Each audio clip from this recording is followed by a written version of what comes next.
So today's video is going to be based around all things drawing your irons. We're going to talk through fundamental factors you need to look for in the setup and motions that you need to look for in the swing to help promote that right to left curvature for a right-handed golfer that most golfers look to strive for.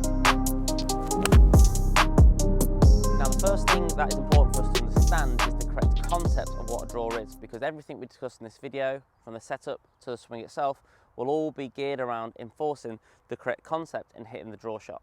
So two main factors that we're looking to understand here when hitting the draw is, number one, if I'm looking to get this golf ball to curve from right to left for myself, who is a right-handed golfer, I would seek to have this golf club moving to the right of target during the hit. At the moment of impact, I'd be looking for the club face to be looking fractionally left of where the golf club is travelling itself. This differentiation between club path and club face is what will create curvature within the ball. So now we want to spend some time discussing fundamental ideas in the setup that will help to enforce that more draw-bias pattern that we're looking for. So, number one, and the one that can be often misconstrued, is we want to see the ball position be more in the middle of the stance, and we want the handle to lean slightly towards the target as well. Number two, and a really important one, is we need to keep on top of our lead hand grip. So for a right-handed golfer, that be my left hand. As I'm taking the grip, I'm looking at the crease in between my thumb and my index finger, and I want that crease to be going up towards my right shoulder. If I'm seeing the grip which is too weak, so that crease going more towards my sternum or left shoulder, left pec, that is what we would describe as a weak grip. And we'll actually encourage the golf club to become more open coming into the hitting area versus square to closed, in line with what we want to see with a more draw-by setup. Coupled with the grip, we want to make sure we have the appropriate handle height. So again, some people will see raised handle in effort to draw the golf ball, but what that does is that makes the lie of the golf club more upright, and in fact influence or encourage the golf ball to curve more left to right in line with that more upright lie angle. We want to feel as a baseline that the butt end of the golf club is looking towards my belt buckle. This will lower the handle and get the lie of the golf club to sit slightly flatter to the ground and actually encourage a more right to left curvature throughout the golf shot itself, rather than that upright left to right. So now that we've built our setup, let's talk about the backswing. Now, we've already discussed conceptually that we want the golf ball to be moving from in to out, or swinging out to the right for a right-handed golfer, in order to promote that more draw-by shape. And an important factor that we need to see in the backswing in order to make that happen naturally is we need to see sufficient depth in the handle. So what we mean by depth is how much this golf club moves behind us in the backswing, so it can use this horizontal space, if you like, to come from the inside to promote that draw-by shape without any compensatory movements.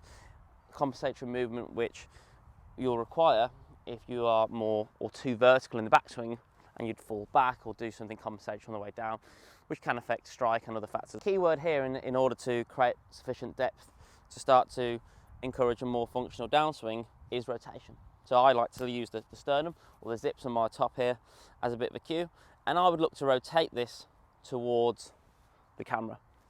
If I'm doing a good job of rotating, I'll see the handle will now work behind me in a horizontal manner, so I'll now create the sufficient depth that I need in order to promote that more from the inside shot shape on the way down.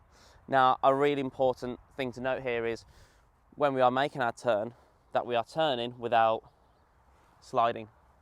What we'll commonly see people do is people do begin to slide this way. It will actually affect the angle of my spine to become more upright or even leaning more towards the target.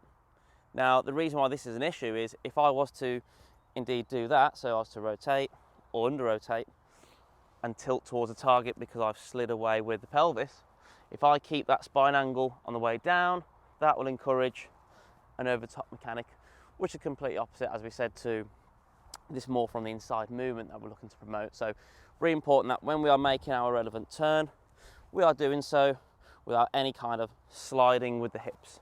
So keep the hips within this kind of box, if you like, as you're making your turn, and that is a really functional way to create depth without losing any kind of postural shape throughout the backswing. Now, if you're on the range giving this a go, I would really implore you to begin with those setup fundamentals and thinking about turning and hitting to begin. That should hopefully start to give you ideas on that draw shape, more from the inside, slightly closed club face relevant to the path. However, we still need a little bit of encouragement on the way down, or we're still seeing a little bit too much of an over top pattern. Think about these simple ideas in the downswing. So the reason why we get our depth with turn is what sometimes people do, and again, this is a common misconception we sometimes see, is people will understand that, okay, we need depth, and they'll do it with their arms. So what I mean by that is they'll get the hands behind them by pinning the hands across their chest. So you can see I've created depth there, but I've not turned my body and subsequently my lower half in any way, shape or form. So what people do from there is they'll look to open up or rotate on the way down. So if I do that from a under rotated backswing with the arm pinned across my chest, I will actually really throw that golf club over the top. So number one, obviously make sure you're doing the backswing in the correct way, which we discussed just a moment ago. But number two, if we need to see more from the inside mechanic, and by being more from the inside, the club will naturally look to release a little bit as well. So by release, we see that club face look to turn over, more in line of a draw shot. Then we would want to think about ideas of delaying that rotation on the way down in order to facilitate that. Now, that's not to say we're going to take any rotation away from ourselves from a speed perspective or anything like that on the way through, which a lot of people get afraid of. It's just about putting that in the right place. If you look at someone like Rory McIlroy, who's a really good example, he's known for having lots of hip turn, lots of rotational firepower through the hitting area, but that actually kicks in quite late in the downswing. So what we mean by that is, as he swings to the top, he will have a feeling, if we like, of the back facing towards the target during the transition, and then from there he'll look to return that rotation on the way through. Now, the reason why it's so powerful and really help you to swing more from the inside is by delaying that turn in transition.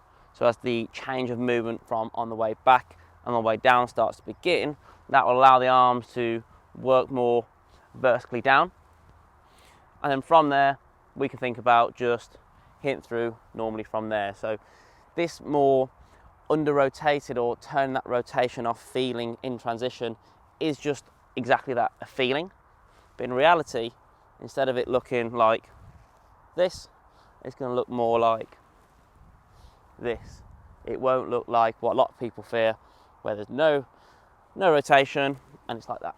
That's not the case at all. This is just a feeling in order to shut that rotation off just for a split second as we start the change in direction, and that's going to allow that golf club to work from the inside, and more subsequently release the golf club in line with that draw by shape which we're looking to promote. So let's summarise all that. So setup, we want to see golf ball in the middle, the appropriate shaft lean. We want to make sure our left hand is strong enough, so seeing that crease going up towards the right shoulder. At the same time ensuring that the lie of the golf club is appropriate as well. So we want to see the butt end of the golf club looking towards the belt buckle as a rough baseline.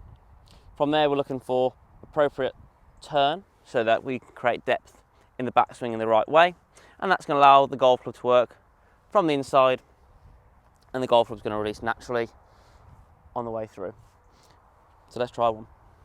In the middle, forwards, make sure the hand and handle height's in the right place. Now all I'm going to think about is turning and coming through naturally from there.